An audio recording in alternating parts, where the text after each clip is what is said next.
Good day. Today is the Friday, the 13th of June, 2025. And yesterday I posted a sort of start of sort of a retrospective on all of the past papers that London Psychometric Laboratory has done. And yeah, Prof gave me some commentary.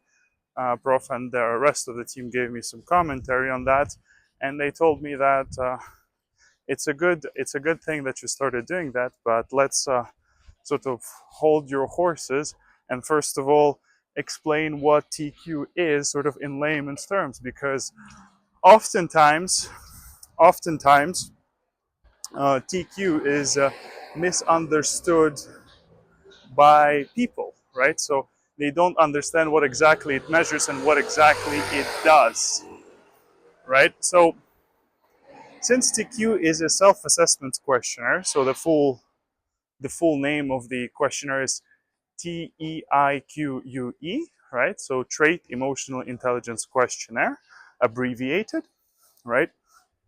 And it measures the concept that we discussed yesterday, the trait emotional intelligence concept, right? So, trait emotional intelligence is a measure of your own self perception and your own self assessed emotional skill, emotional ability. So, you are self assessing yourself on your own ability. So, it's your own self perception about how emotionally competent you are, or just competent enough in general situations, like how adaptable you are, how emotionally perceptive you are, etc., right? So how optimistic, empathetic, etc. How do you see yourself in different situations, right? So it got me thinking, how do I simplify this concept, right? And why is this so important? And the fundamental reason for its importance would be that, I saw a video today, and it was regarding this funny experiment with with like a with an ant, right, who is placed on a piece of paper, and then it has like a border drawn around it, right? So like a circular border drawn with a marker around it, right? And it can never cross it, right? The ant can never cross it, like it just can't go past it. And you're thinking, well, okay, it's like a 2D space. It's a 2D space. Like it's a 3D space, so you just can walk over the line that was drawn. But the ant doesn't know that, so it can't it can't fathom it, right? So it never does that. But then there's like another video where the same thing happens to a spider, but it's actively being sort of trapped in. So it's not a full circle where the spider has no chance of escaping, but it's like the obstacles get drawn in front of the spider, and the spider behaves in the same way up until a point where it accidentally crosses the line. So it's like in the process of crossing, the line gets drawn right before, like during the process of crossing by the spider.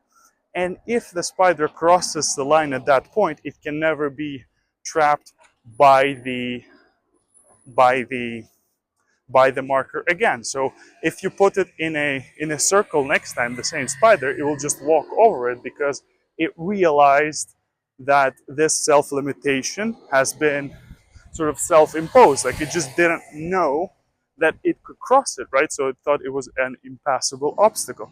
But in reality, it wasn't. It was just a self-placed limitation.